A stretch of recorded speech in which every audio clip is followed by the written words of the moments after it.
สวัสดี FC กับลูกค้าหมดทุกคนมื้อนี้ทั้งห้าน PCP เฮาเนาะสิมารีวิวเครื่องเข้ามาใหม่เนาะพอดีทั้งห้านเฮาสั่งมาได้4ชุดเนาะตัวราคาถูกเนี่ยเนาะสิมารีวิวแล้วแบ่งปันให้ลูกค้าเอาไปใช้เนาะทั้งห้านเฮาสั่งมาเทื่อหนึงก็ได้แต่4-5ชุดนี้เนาะมารีวิวให้ลูกค้าเบิ่งไปนำกันเนาะเผื่อลูกค้าคนใดสนใจเนาะเงินขายเพียงพอเนาะอยากได้ก็ติดต่อมาหาเฮาแน่นเนาะทั้งภาคเหนือพี่เฮามีเก็บไปทางเนาะภาคใต้นี่บ่มีเนาะบอกทำอิฐนี่จะเป็น K2 เดี๋ยวนี้ส่วนยิ่งจะเป็นของไส้งอนเนาะ ทางได้เป็นทางขอโทษเนาะกล้องจะเป็นกล้องมัคโครเนาะ3 ลบ9คูณ40ตัวนี้นะท้ายนี้ก็ฮักได้นะแล้วก็ขึ้นลงได้เนาะเดี๋ยวนี้งามเนาะวาล์วนี่จะเป็นวาล์วกริแกนวาล์วเซตพันปีผลิตปี2026นี่เนาะลาวนี่จะเป็นลาวJN8 เนาะ8เกี่ยวนี่นะยาว50 ซนตัวนี้นะเราถ้าประกัน6 เดือนให้นะยิ่งบันทึกเขาเปลี่ยนเราใหม่ให้วาล์วจะเป็นวาล์วกริแกนเนาะมี8แหวนนี่นะทางจะเป็นทางอารู 0.42 เด้อวาล์วนี้ราคา7,500,000เนาะได้เครื่องครบสุดเลยลูกค้าคนใดสนใจก็ติดต่อมาหาเนาะเครื่องเขายังมีพร้อมส่งเนาะ K2 เนาะตัวนี้งามๆแจ่มๆนี่เลย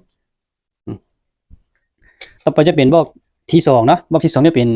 MC นี่ชุดนี้จะเป็นของไซงอนเนาะตัวนี้ท่านี้ก็พักได้นะพักได้แล้วก็ดึงเข้าดึงออกได้เนาะกล้องที่เอาใส่มาน้ำชุดยิงจะเป็นมัคโครเนาะ3 ลบ 9คูณ40รุ่นนี้มีไฟในเลนเนาะตัวนี้จะเป็นวาล์วปั๊บนอกนะวาล์วใหญ่เนาะตัวนี้ลูกค้าอยากได้ก็ติดต่อมาหาเนาะทางจะเป็นทางอารู 0.42เราตัวนี้เขาจะใส่เราFX 12 เกียวเด้อถ้าอยากได้ตัว12 เกียวก็เอาให้เนาะอยากได้8 เกียวก็แจ้งให้ละเอียดให้เนาะเราเนี่ยยาว50 ซนถ้าประกัน6 เดือนให้เนาะต่อไปเป็นบล็อกที่3เนาะบล็อกที่3นี่ก็เป็นรุ่น MC เนาะตัวนี้จะเป็นวาล์วปรับในเนาะตัวนี้สองรุ่นนี้ต่างวันกิบมือซื่อๆเดี๋ยวนะตัวนี้กิบมือได้เป็นเฮาจะใส่ของตักติโก้เนาะตัวนี้จะเป็นกิบมือรุ่นตัวน้อยๆนะเนี่ยทั้งนี้บางๆน้อยๆอันนี้นะ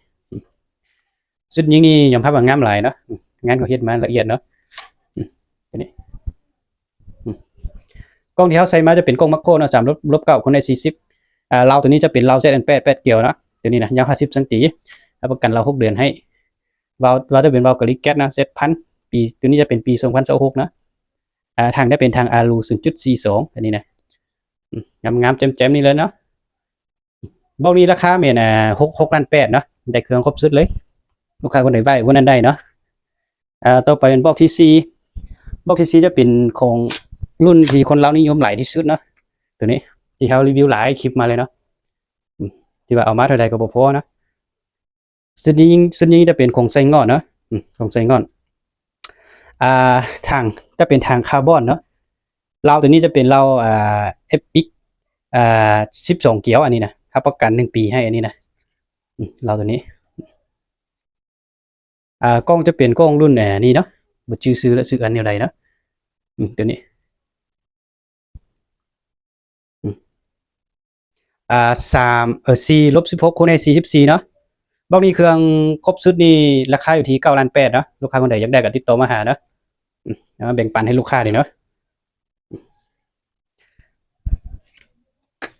ตามนี้นะลูกค้าคนใดสนใจก็ติดต่อมาหาเนาะทางห้านเขายังมีหลายๆรุ่นอยู่เข้ามาอยู่เนาะพวกเตอร์มีก็ยังนำเข้ามาอยู่ตามนี้เนาะลูกค้าคนใดสนใจติดต่อมาเบอร์ด้วยตรงเลยเนาะเดี๋ยวสิลงเบอร์เอาให้